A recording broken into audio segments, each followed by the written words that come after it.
Сәлеметсіздер ме, құрметті мен YouTube каналым көрермендері. Менің каналыма қош келдіңіздер.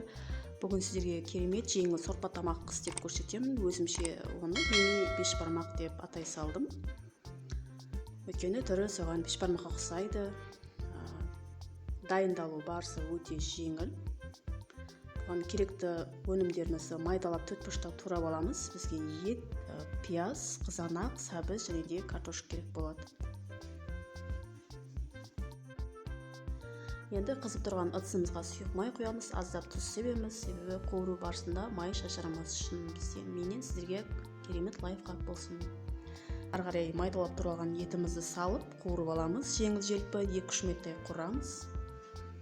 Оның үстіне пиязымызды салып тағы да 2-3 минуттай қуырып аламыз. Бұл сорпа тамақ болғаннан кейін көп қуырудың қажеті жоқ.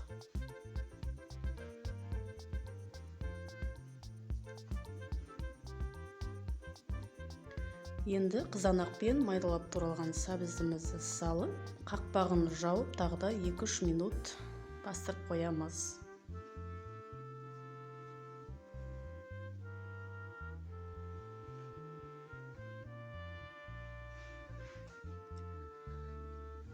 Міне біздің тамағымыз осылай өзінің сорпасы шығып, әдемі болып тұрды. Енді оның үстіне суық су құямыз. Мен 2,5 литрдей суық су құйдым. Қақпағын жауып, қайнағанша күтеміз. Міне біздің сорпамыз қайнады. Енді ақырын ғана бетінде көбігін ғана сүзіп аламыз. Майын алмаймыз, тек қана көбігін алып тастаймыз. Біз сорпаны қайнағанша орташа отта қайнатамыз. Сорпамыз қайнағаннан кейін астын жай қойып, баяу қайнатамыз. Өйткені сорпамыз қатты қайнап кетсе, сорпа шулығып, дәмі бұзылып кетуі мүмкін. Сондықтан баяу отта қайнатқан дұрыс. Қалауларыңыз бойынша тағы да қызанақ пастасын қоссаңыздар болады. Енді қамырын илеуге кірісеміз. Ол үшін жарты кесе мұздай су, жарты қасық тұз, 1 жұмыртқа, сонымен қатар керегінше ұн алып аламыз да орташа етіп қамыр илеп аламыз. Тым қатты да емес, тым жұмсақ та емес, орташа етіп қамыр илеп аламыз. Ең бастысы қамырдың иін қандырып илеуіміз керек. 7-8 минут жақсылап тұрып иін қандырып илесек, қамырымыз әдемі болады.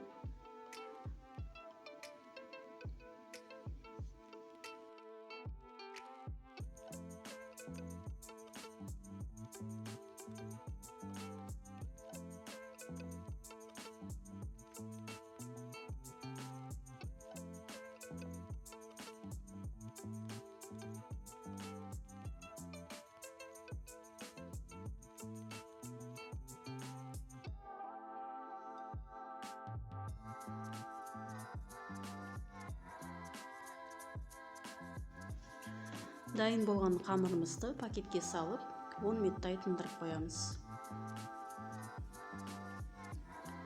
Енді қайнап тұрған сорпамызға картошкамызды саламыз. Қалауларыңыз бойынша дәмдеуіштер қоссаңыз болады. Мен 1 тіс майдалап туралған чеснок және де жарты қасық паприка қостым.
gonna make it. They want me to do something that could make sense. They hate when I keep dreaming I'll be famous, but I don't give a fuck, I'ma keep chasing.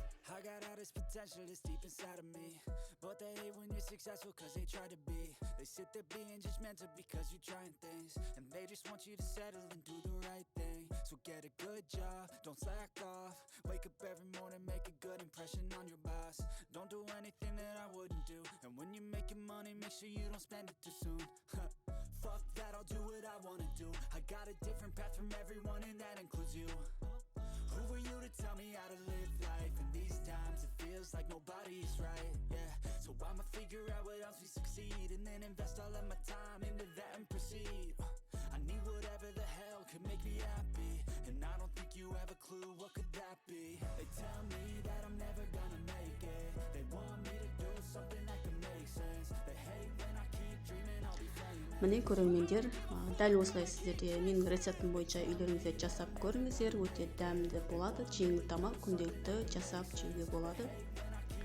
Менің рецептім ұнаса, менің каналыма тіркеліп, лайк басып, комментарий бөліміне өз пікірлеріңізді жаза кетіңіздер. Назарларыңызға көп рахмет. Келесі видеоларымда кездескенше аман сау болыңыздар.